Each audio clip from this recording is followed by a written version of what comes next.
How's it going, critter people? I hope you all are doing well. We are looking at a video by Will Atherton. You should train these things with your dog every day.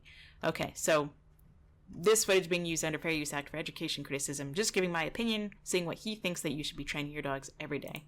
Things that you should be doing with your dog. So we have it on a tiny little slip lead. You know, you're not going to see that, but the collar is a tiny little every single string of a slip collar. Has it jumping over that, you know, for if you're, you know, high and tight. And he's going to be talking about this because he does this thing that like a lot of trainers will do, or South End dog training. I don't know. They walk around these little obstacle courses as if that's impressive.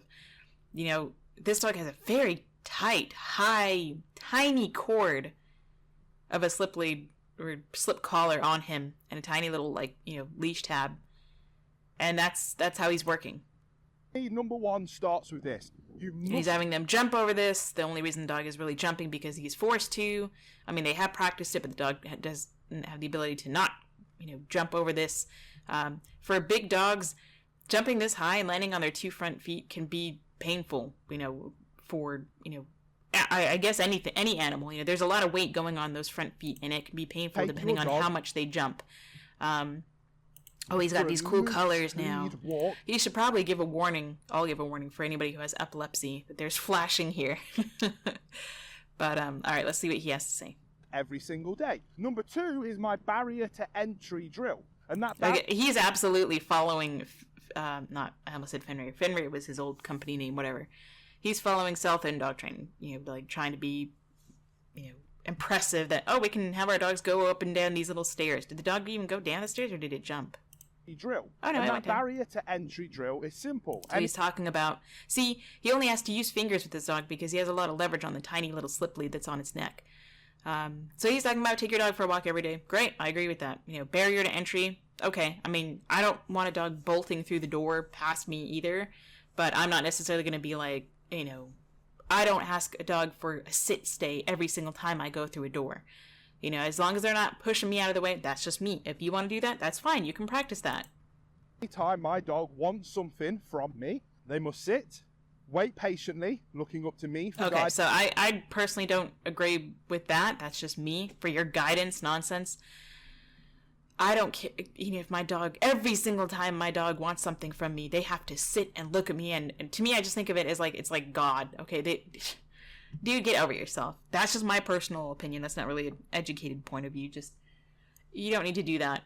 You can if you want, but I feel like it's way overdone that people get this whole, you know, mentality of, you know, your dog has to work for every single morsel of anything that they get, any bit of love or any bit of attention or, you know, I just don't agree with that. And direction. When they do that, they can have access to everything that they want. And the third thing is working on your dog's impulse control. But really, everything they want? What if they want to go play with a dead chicken? That's probably not, no matter what direction or control you give them. And that's it. Control is a lot of what people do and trainers teach. They're over-controlling with their pets and dogs they work with. But back to the dead chicken. I don't know. Not to offend anybody, but yeah, like you're not going to, you know, give your dog everything. And that's just me nitpicking on this guy, you know, but I mean, he's just... Control. Impulse control is incredibly important. Agreed. And you can work on it in many different ways. Sully, sit. Lip lick before he did the sit, closed mouth, short lips. This dog is nervous. Sully here, I want him to understand. Another lip lick. Very, very nervous behavior right here. This dog is not very trusting of him. Lots of lip licks. Control his impulses, but it's his job. Well, he's not going to jump down from there, and he shouldn't. That's very high, and he looks like he might or may not be an older dog. That's going to be hard on the joints. Even if he's a younger dog, doing a lot of jumping like this is not...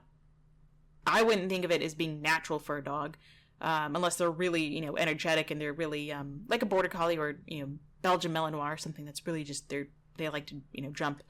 But even so, it's not good for their joints, for all of his body weight to land on those two little legs. You try doing that, dude. You try jumping from here and landing on, you know, your front feet.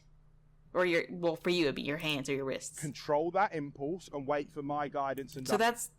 They don't care about your guidance and direction. Get over yourself. You're not that special.